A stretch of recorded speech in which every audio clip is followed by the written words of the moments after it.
W 2012 roku, po wielu latach posłuchy, Toyota powróciła do klasycznego pomysłu na samochód sportowy i pokazała światu to auto. GT86, silnik umieszczony z przodu, napęd wyłącznie na koła tylnej osi.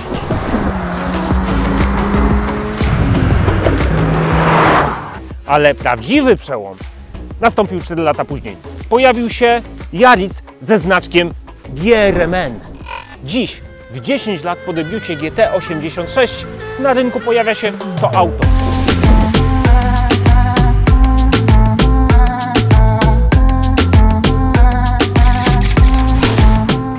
GR86 to auto, które ma łączyć w sobie cechy zarówno tej klasycznej motoryzacji, jaką pokazuje GT86, jak i wyśrubowanych osiągów z serii GR.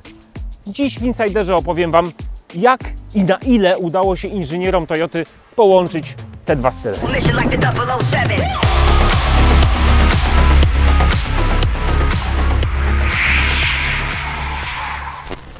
GR86 zachował styl poprzednika. To nadal piękne coupé, ale o lepszych proporcjach i o centymetr niższe od GT86. Ten samochód jest także od poprzednika lżejszy i to o mniej więcej 20 kg. To wynika z zastosowania m.in.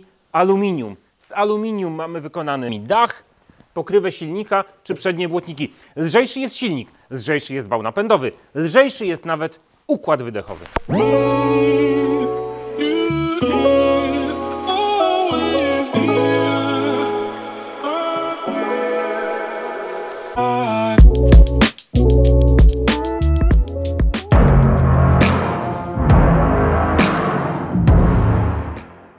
Jak widzicie, oba auta bardzo podobnie wyglądają, ale różnice robią detale. Mateusz Malinowski z Toyoty za chwilę wsiądzie za kierownicę i GT86 i GR86 i sprawdzi, czy inżynierom i kierowcom testowym udało się lepiej wypracować pozycję za kierownicą w nowym modelu.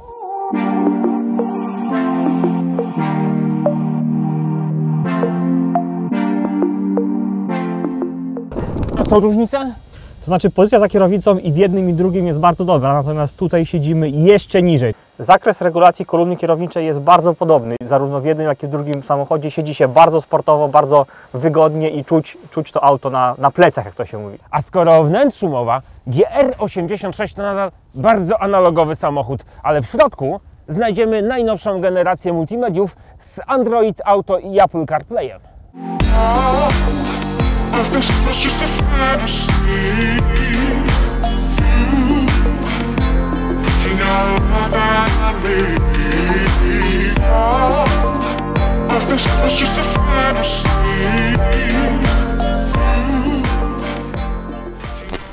Jeśli interesują Was ciekawostki ze świata Toyoty, chcecie wiedzieć więcej o nowych modelach tej marki, subskrybujcie kanał Toyota News na YouTubie. Spójrzcie pod maski GT86 i GR86. Na pozór to są dwa takie same silniki. Nie do końca. Ok, to są silniki typu Boxer z nisko położonym środkiem ciężkości i to jedyna wspólna cecha. Różni je 400 cm3 pojemności i zupełnie inny moment obrotowy i moc maksymalna nowego silnika w nowym GR86. A o co w tym wszystkim chodzi? Za chwilę zapytam naszego dobrego znajomego, Marcina Ziełaka. Marcinie, na pozór tak samo wyglądające silniki, oba typu Boxer, ale w inne pojemności, inne moce, inne momenty obrotowe. O co tutaj chodzi? Już na pozór te silniki nie są takie same. Zobacz, już jest dużo większy kolektor dolotowy, jest większa przepustnica, przekonstruowany cały układ dolotowy, a to wszystko sprawia, że ten silnik wreszcie ma czym oddychać. I rozumiem, że sterowniki tych silników także są różne. Tak, jest zupełnie inny sterownik niż to miało miejsce w GT86. Ten szereg drobnych zmian wprowadzonych w tym silniku daje nam większą moc, ale dużo ładniejszy przebieg momentu obrotowego, co Ci zaraz pokażę na wykresie. O, super. Idziemy. Mularczyk, definicja momentu obrotowego. Proszę. To może przejdźmy do tych wykresów. Miałeś czas na zgłoszenie przygotowania wcześniej. Ostatni raz Ci tłumaczę. Przebieg momentu obrotowego GR86 i przebieg momentu obrotowego GT86. Jaka jest różnica? Jeden jest niżej, drugi jest wyżej. No proszę Cię, przynajmniej w wartościach. Duża. Właśnie, i o to chodziło, ale przede wszystkim spójrz na przebieg. Ja wiem, że pewnie Ci się nie podoba, bo PR-owcy to chcieliby, żeby on był taki ładny, gładki, elegancki, że wszystko było... Tak jak turbo albo diesel. To jest życie. Tak wygląda to w silnikach wolnostących, ale spójrz, w GT86 tutaj był duży spadek, a teraz w GR-ze jest to zminimalizowane i właśnie ten szereg drobnych zmian, które są wprowadzone w tym silniku, powoduje to, że ten przebieg jest całkiem łagodny, a przy okazji moc również płynnie zwiększa się wraz z obrotami. I co to oznacza? To oznacza, że dużo przyjemniej tym samochodem się jeździ. Te moce, te liczby, te momenty obrotowe, fajnie, ale wiecie, co jest w tym wszystkim najważniejsze? Że oba te samochody, i GT86, i GR86, dają radość z jazdy. Można świetnie ślizgać się tymi autami, chodzić bokami na torze. Wiedziano o tym już od dziesięcioleci. W Japonii ostatnia tylnonapędowa Corolla AE86 to był kultowy samochód. Powstawały o niej komiksy, powstawały o niej anime. Dziś GT86 pełni rolę dawnego AE86, a teraz jest zastępowany właśnie przez GR86. Zresztą wie o tym chyba najlepiej znany polski kierowca Kuba Przygoński, który najpierw wersją driftową, wyczynową AE86, a potem GT86 odnosił sukcesy właśnie w zawodach driftowych. To w końcu mistrz, a mistrz wybiera najlepsze samochody.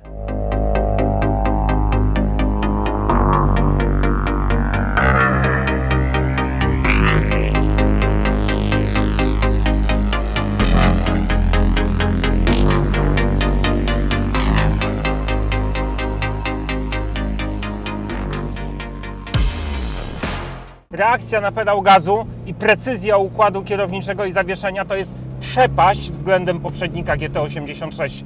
Rzeczywiście kierowcy testowi Gazoo Racing napracowali się tutaj nad stylem jazdy i reagowaniem tego auta na polecenia kierowcy. Wystarczy musnąć pedał gazu po to, żeby wytrącić ten samochód z równowagi, albo żeby kazać mu podążać za naszymi wskazaniami. Na przykład ten.